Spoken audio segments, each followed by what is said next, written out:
Hello everyone. आप सभी को सुबह की राम राम जी, गुड मॉर्निंग, सुप्रभात।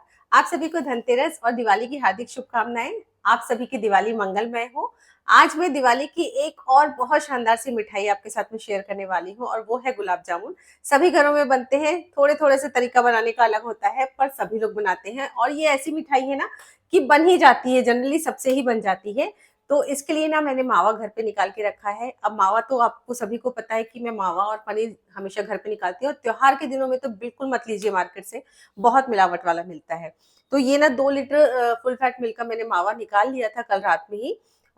इसकी भी एक छोटी सी क्लिप मैं आपके साथ में शेयर करूंगी। अब की बार जो मैंने जो शूट किया है ना वो मैंने गलती से भी डिलीट नहीं हुआ। पिछला वाला जो मैंने गुजिया का या चंद्रकला का जो वीडियो किया था ना उसमें मावा की जो रेसिपी थी वो मेरे से डिलीट हो गई थी गलती से। तो इसमें मैं ज़रूर से घर पे मावा बनाने की रेसिपी को भी अटैच कर दूंगी। तो यहाँ पे 2 लीटर फुल फैट मिल्क का मैंने मावा निकाल लिया है। और जब तक हम सबसे पहले ना इसमें चाशनी तैयार कर लेंगे। गुलाब जामुन के लिए चाशनी बनाना, अच्छी चाशनी बनाना सबसे ज्यादा जरूरी होता है, क्योंकि अगर पतली रही, बहुत पतली हो गई या ज्यादा गाढ़ी हो गई तो गुलाब जामुन ना अच्छे नहीं बनते हैं। तो यहाँ पे जितना आप गुलाब जामुन बना रहे हैं ना उस हिसाब से आप चाशनी बनाएंगे। क्वांटिटी मैं यहाँ पे ले रही हूँ 1 कप चीनी,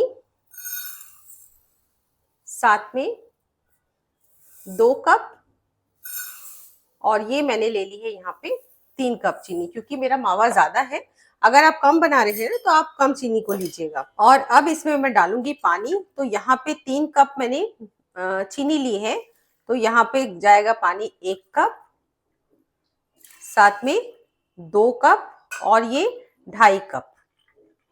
बहुत ज्यादा पानी भी नहीं करना है और बहुत कम पानी भी नहीं करना है। बहुत गाढ़ी कर देंगे अगर चाशनी तो गुलाब जामुन ना चीनी को एब्जॉर्ब नहीं करेंगे, और बहुत ज्यादा पतली कर देंगे तो गुलाब जामुन ना गले गले से हो जाएंगे। और अब मैं यहाँ पे ना गैस को ऑन कर दूंगी और इसको, शुगर को मेल्ट होने देंगे। अभी धीमी आंच पे ही रखना है, धीमी आंच पे ही इसको चीनी को पकने देंगे। तो यहाँ पे अभी शुगर मेल्ट होना शुरू नहीं हुई है। इसी स्टेज में ना मैं इसमें डाल दूंगी ये 2 से 3 इलायची। इलायची को हल्का हल्का सा खोल के डाल देंगे, एकदम चूरा करके मत डालिएगा वरना चाशनी का कलर ना चेंज हो जाएगा। और बस अब इसको ना हम बढ़िया से पहले शुगर को मेल्ट होने देंगे।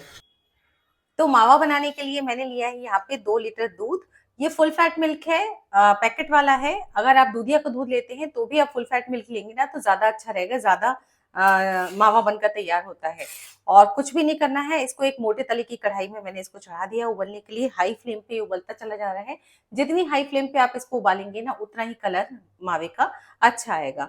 तो बस इसको अभी तो आप ऐसे ही छोड़ सकते हैं हाई फ्लेम पे चढ़ा के, लेकिन जैसे जैसे पकता जाएगा ना तो थोड़ा इसको बीच बीच में चलाते जाइए और इसको पूरा ड्राई होने तक हमको पकाना है, सूखने तक इसको हमको पकाना है।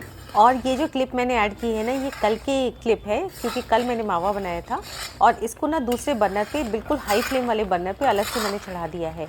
और ये देखिए जब इस तरीके से खदकने लगी ना तब इसको लगातार चलाइएगा, बिल्कुल छोड़िएगा नहीं, चारों तरफ से घिसते हुए चलाइएगा ताकि ये मावा कहीं से भी नहीं जले। और हाई फ्लेम पे इसको चढ़ाएंगे ना बिल्कुल लगातार चलाते हुए तो बहुत अच्छा लाइट कलर का मावा बन जाता है। और नॉर्मल से चढ़ा देंगे अगर इसको पकने देंगे ना तो फिर डार्क कलर का मावा बन जाता है। ये देखिए बढ़िया ड्राई हो चुका है ये मावा। और अब इसको ना ठंडा करके मैं एक डब्बे में भर के रख लूँगी और अगले दिन इसके गुलाब जामुन तैयार करेंगे। तो घर पे भी मावा बढ़िया तरीके से बन जाता है, बशर्ते आप इसको लगातार चलाते हैं। कई बार आलस के मारे ना मैं इसको चढ़ा के छोड़ देती हूँ, तब वहाँ पे ये मावा ना डार्क कलर का हो जाता है। तो मावा बनकर तैयार हो चुका है। तो ये देखिए मेरे घर का मावा है, मैंने घर पे ही निकाला था और इसको ना कल मैंने निकाल के फ्रिज में रख दिया था। अभी सुबह इसको मैंने अर्ली मॉर्निंग फ्रिज से बाहर निकाल दिया जिससे कि ये नॉर्मल टेम्परेचर पे आ जाए। और आप देख पा रहे हैं कितना शानदार मावा है। और इसको ना अब मैं अच्छे तरीके से मसल लूंगी। ये देखिए काफी दानेदार बनता है, घर पे अगर बनाते हैं ना तो बहुत दानेदार बनता है। और मैंने बिल्कुल सिंगल वाले बर्नर पे, जो मेरा सबसे ज्यादा हाई फ्लेम का बर्नर था ना, उसमें इस बार बनाया है। तो कलर भी इसका बिल्कुल लाइट आया है, देख पा रहे हैं आप। लेकिन घर का है तो चूंकि थोड़ा सा घर का होने के कारण ये दानेदार बनता है और इसके गुलाब जामुन ना बहुत बढ़िया बनकर तैयार होंगे। अब इसको हमको हाथ से, हथेली से हमको मसलते चले जाना है और इसको चिकना करना है। तो कम से कम इसको घड़ी देख के 10 मिनट तक इसको इस तरीके से मसलिए। जितना ज्यादा आप मसलेंगे ना उतनी बढ़िया इसके गुलाब जामुन बनकर तैयार होंगे। जिस तरीके से रसगुल्ले में मसला जाता है ना, उसी तरीके से इसको भी हमको मसलना है। और अब 8 से 10 मिनट मसलने के बाद इसका कलर देखिए, कलर बिल्कुल हल्का सा हो चुका है और ये काफ़ी मावा भी हल्का हो चुका है, मसलते मसलते एकदम चिकना हो चुका है। तो कम से कम 8 से 10 मिनट तो इसको मसलिएगा ही, तभी परफेक्ट रिज़ल्ट आएगा। तो मैंने इसको मसल लिया है और अब इसमें मिलाऊंगी मैं half tea spoon baking powder. Baking soda नहीं, सिर्फ बेकिंग पाउडर ही मिलाने वाली हूँ। और ये 2 लीटर मावा मतलब फुल फैट मिल्क का मावा था, उसमें मैंने half tea spoon baking powder मिला दिया है। बेकिंग पाउडर मिला के भी इसको कम से कम 1 मिनट तक अच्छे से मसलेंगे, जिससे कि बेकिंग पाउडर पूरे के पूरे मावे में अच्छे से मिक्स हो जाए। इसमें सारी चीज़ें ना थोड़ा थोड़ा करके थोड़ी थोड़ी मात्रा में एक एक बैच में मिलाते जाएंगे। अब मैंने यहाँ पे ना आधा कप गेहूं का आटा लिया है। मैं गेहूं के आटे से बनाती हूँ जनरली, आप चाहें तो मैदा भी मिला सकते हैं और आप चाहें तो रवा भी मिला सकते हैं या सूजी भी मिला सकते हैं। तो मैंने आधा कप गेहूं के आटे में से भी थोड़ा सा गेहूं का आटा पहले डाला, अच्छे से मिक्स किया, फिर थोड़ा सा और डालेंगे। इसको 3 बार में मैं डालूँगी। एकदम से सारी चीज़ों को मत मिला दीजिए, थोड़ा थोड़ा करके मिलाएंगे ना तो समझ में आता है कि हमको कितना इसमें कौन सी चीज़ डालनी है। कुछ कुछ चीज़ें ना अंदाजे से भी होती है ना, तो बहुत परफेक्ट बनती हैं। तो मैंने यहाँ पे लास्ट में जितना आटा बचा था वो भी मिला दिया है। देखिए यहाँ पे अगर आपको लगे ना कि उसके बाद में भी फट रहे हैं, वो भी मैं बताऊँगी कि अगर पता कैसे चलेगा कि कब फट रहे हैं। तो यहाँ पे मैंने फ़िलहाल तो अभी आधा कप आटा मिला दिया है। आधा कप आटा बिल्कुल पर्याप्त है इतने मावे के लिए। और उस सारी चीज़ों को ना फिर से मैं कम से कम 2 मिनट तक मसलूँगी। यानी कि गुलाब जामुन में जितनी मसाज करेंगे ना इसकी, उतने ही परफेक्ट गुलाब जामुन बनकर तैयार होते हैं। तो यहाँ पे अच्छे से मैंने 2 मिनट और मसल लिया है और ये देखिए ये बढ़िया डो जैसा बन गया है। और बस हमारा ये गुलाब जामुन का डो बनकर तैयार हो चुका है। अब इमीडिएट भी आप बना सकते हैं, लेकिन मैं पहले चाशनी को कंप्लीट करूँगी, इसलिए मैं ढक के इसको रख दूँगी 2 से 3 मिनट के लिए, जब तक चाशनी आपको दिखाती हूँ। और अब यहाँ पे ये देखिए चीनी अच्छे तरीके से मेल्ट हो चुकी है। और चीनी को मेल्ट होने के बाद ना लगभग 2 मिनट तक हम पका लेंगे। मैं आपको बताती हूँ कि इसकी कैसी चाशनी चाहिए, क्योंकि इसकी पतली चाशनी होगी ना तो गुलाब जामुन गीले गीले से हो जाएंगे, और अगर गाढ़ी कर देंगे तो गुलाब जामुन के अंदर ना चाशनी जाएगी ही नहीं। इसलिए चाशनी की कंसिस्टेंसी कैसी रखनी है ये आपको मैं अभी बताती हूँ।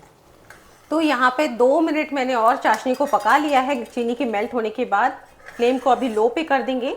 मैं आपको दिखाती हूँ कि इसकी चाशनी किस तरीके की होनी चाहिए। एक प्लेट में निकालेंगे और इसको ना एक्चुअली बिल्कुल 1 तार की या आधे तार की ही चाशनी बनाइए, 2 तार की या 1.5 तार की नहीं बनानी है। ये देखिए ये बिल्कुल 1 तार ना एकदम से टूट रहा है, बिल्कुल ऐसे ही चाशनी रखिएगा गुलाब जामुन की, क्योंकि अगर हम ना इसको गाढ़ी कर देते हैं ना तो गुलाब जामुन में अंदर तक चाशनी नहीं जाती है। बिल्कुल परफेक्ट चाशनी बनकर तैयार हुई है।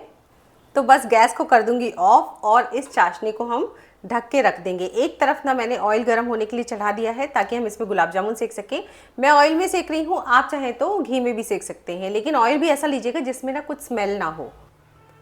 अब वहाँ पे ना ऑयल गर्म हो चुका है और यहाँ पे हम बनाएंगे गुलाब जामुन। तो जब तक चाशनी बनाई थी ना तब तक ये गुलाब जामुन का आटा मैंने ढक के रख दिया था। अब गुलाब जामुन बनाने के पहले ना एक बार अच्छे से हम इसको 2 मिनट तक और मसल लेंगे। तो इसको जितना ज़्यादा मसलते हैं ना उतने ही बढ़िया गुलाब जामुन बनकर तैयार होते हैं। और ये हमारा ना डो बिल्कुल परफेक्ट लगा है कि नहीं लगा है, ये देखने के लिए हम क्या करेंगे, अब इसमें से ना एक छोटा सा हिस्सा तोड़ेंगे, छोटी सी लोई तोड़ेंगे और इसको अच्छे तरीके से हम मसल के हाथों के बीच में गोल कर लेंगे।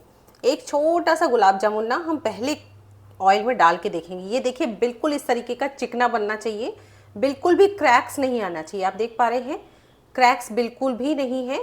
तो इसको मैं पहले एक बार तल के देख लूँगी, उसके बाद ही हम बाकी गुलाब जामुन बनाएंगे। तो ये गुलाब जामुन को मैं इसमें तेल में डाल दूंगी और तेल को ना आँच को मैंने बिल्कुल लो पे रखा हुआ है और लो फ्लेम पे इसको तलेंगे। पहले ये नीचे ही बैठ जाएगा, इतना लो होना चाहिए कि एकदम से ऊपर नहीं आना चाहिए।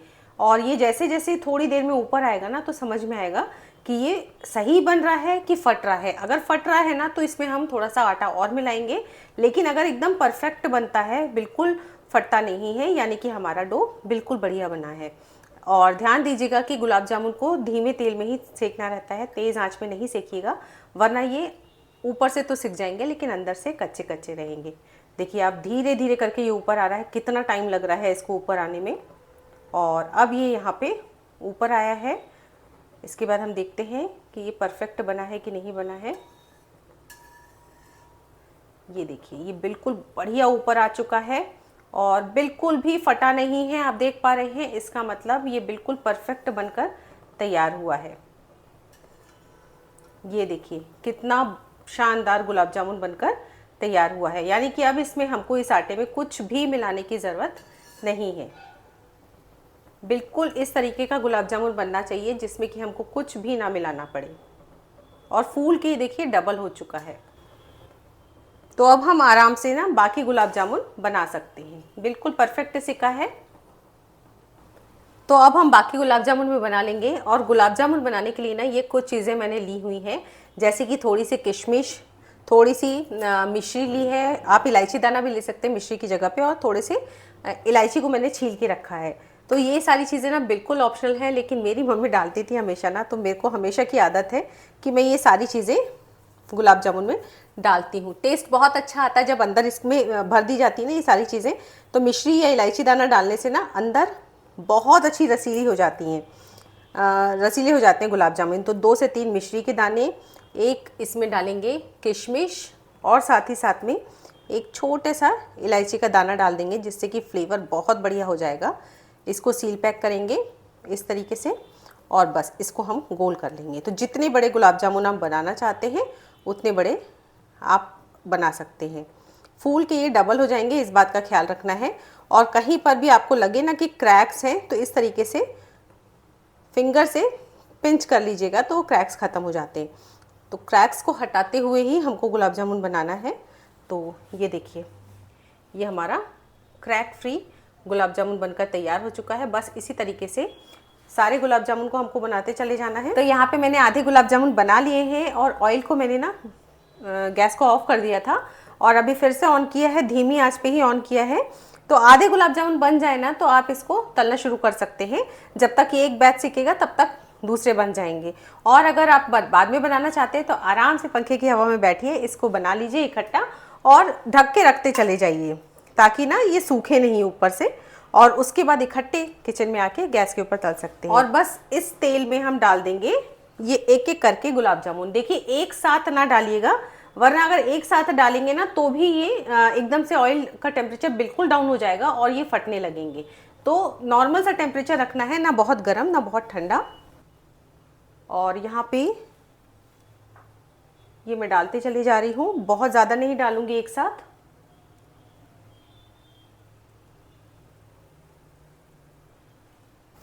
और अभी डालने के बाद ना इसको हमको चलाना नहीं है, बिल्कुल भी छेड़ना नहीं है। अगर करना भी है ना तो थोड़ा सा इस तरीके से हम इसको हिला लेंगे, कढ़ाई को हम हल्का सा हिला लेंगे, जिससे कि ये गुलाब जामुन आप इधर उधर रोटेट हो जाएंगे। पर इसको अभी छेड़ना बिल्कुल भी नहीं है, करछी से तो या झारे से तो बिल्कुल भी नहीं चलाना है, क्योंकि ये नरम है, बिल्कुल ख़राब हो जाएंगे। और धीमी धीमी आंच पे सिकते हुए गुलाब जामुन का कलर तो देखिए कितना परफेक्ट आता चला जा रहा है, और बहुत बढ़िया गुलाब जामुन बनते जा रहे हैं। अब इसको थोड़ा सा मैंने और सेक लिया है, और ये हमारे गुलाब जामुन बिल्कुल बढ़िया तैयार हो चुके हैं। इनको धीरे धीरे तेल में से छटाते हुए बाहर निकाल लेंगे, और इसी तेल में मैं दूसरा बैच भी डाल दूँगी। तो ये देखिए, ये एक बैच मैंने सेक लिया है। दूसरे बैच में मैंने थोड़े से ही गुलाब जामुन डाले हैं, क्योंकि मेरे को ना जाना पड़ रहा है मार्केट, आज है धनतेरस। तो मैंने सारा का सारा आटा अभी उठा के रख दिया है फ्रिज में, आपको बनाने का तरीका बता दिया है। और बस मैं इतने ही गुलाब जामुन बना के अभी फ़िलहाल जा रही हूँ, क्योंकि त्यौहार का टाइम है। और बस उस डो को ना फ्रिज में रख दूंगी, और जब भी टाइम मिले ना तो उसको दोबारा से नॉर्मल टेम्परेचर पे आके उसको मसल के आप चाशनी में तल के चाशनी में डाल सकते हैं। तो चाशनी भी अभी मैं आधी ही यूज़ करूँगी। और आप भी ऐसा कर सकते हैं कि जैसे कभी नहीं बना पा रहे हैं, जैसे मेरे को अचानक जाना पड़ रहा है, मेरे को जाना था शाम को, लेकिन अभी ही जा रही हूँ मैं दिन में ही। तो आप भी ऐसे कर सकते हैं कि आप इसको उठा के रख दीजिए फ्रिज में, अगर इस तरह की कभी कोई कंडीशन आती है, उसके बाद आप दोबारा बना सकते हैं उसको, कोई दिक्कत की बात नहीं है। तो बस ये दूसरा बैच भी सीख ही गया है। और जब भी इसको चाशनी में डालें ना, तो या तो ये गर्म होना चाहिए या फिर चाशनी गर्म होना चाहिए, इस बात का ध्यान दीजिएगा। तो मेरी चाशनी ना अभी गुनगुनी सी है, ज़्यादा टाइम नहीं हुआ है बने हुए, गुनगुनी भी नहीं, गुनगुनी से थोड़ा ज़्यादा ही गर्म है, इसलिए मैं बहुत गर्म नहीं करूँगी। और ये गरम गरम गुलाब जामुन ना मैं उसमें डाल दूँगी। तो इस तरीके से अचानक कहीं हो जाता है तो काम फैल जाता है। अब ये आधे रह जाएंगे, आधे मेरे को बाद में बनाने पड़ेंगे। तो बस इनको हम डालेंगे फटाफट चाशनी में। तो जितने गुलाब जामुन अभी मैंने सेके हैं उन गुलाब जामुन को एक बोल में रखा और ये गरम चाशनी को इसके ऊपर से डाल दिया। और इन गुलाब जामुन को कम से कम ना 2 से 3 घंटे इसी चाशनी में पड़े रहने दीजिए, बहुत रसीले गुलाब जामुन हो जाएंगे। पर मैं इतनी देर ना वेट करके आपको दिखा नहीं सकती हूँ क्योंकि आज फेस्टिवल का दिन है, इसलिए बस मैंने डिप करके दिखा दिया है। लेकिन ये बहुत सॉफ्ट गुलाब जामुन बनकर तैयार हुए हैं। इनको जब भी आप काटेंगे ना, इवन 2-3 घंटे की भी ज़रूरत नहीं होती, कई बार जल्दी काटने से भी बहुत बढ़िया सॉफ्ट रसीले बनकर तैयार हो जाते हैं। तो गर्म है इसलिए मैं नीचे से उठा के प्लेट में की सहायता से इसको दिखा रही हूँ आपको। इस दिवाली पे ज़रूर इसको एक बार ट्राई कीजिएगा। नो फेल रेसिपी है, अगर आप इस तरीके से बनाएंगे तो। Happy Diwali again. तो उम्मीद करती हूँ आज के ये गुलाब जामुन की आसान सी रेसिपी आपको पसंद आई होगी। दिवाली के पहले इसको ज़रूर से बना लीजिएगा। रेसिपी अगर अच्छी लगी हो तो लाइक ज़रूर कीजिएगा। साथ में अगर आपको मेरी रेसिपीज़ पसंद आ रही है तो चैनल को सब्सक्राइब भी ज़रूर से कर लीजिएगा और बेल आइकन भी ज़रूर प्रेस कीजिएगा, जिससे आपको मेरी आने वाली रेसिपीज़ की नोटिफिकेशंस मिलती रहेंगी। और अगर मेरी रेसिपीज़ आपको वाकई में पसंद आ रही है तो एक कमेंट ज़रूर कीजिएगा, जिससे मुझे बहुत मोटिवेशन मिलता है। और आप मेरी रेसिपीज़ कहाँ से देख रहे हैं ये भी मुझे कमेंट करके ज़रूर बताइएगा। आप सभी का बहुत बहुत धन्यवाद, आप मेरी रेसिपीज़ को पसंद कर रहे हैं। मिलती हूँ एक अगली और नई रेसिपी के साथ, तब तक के लिए take care and bye bye.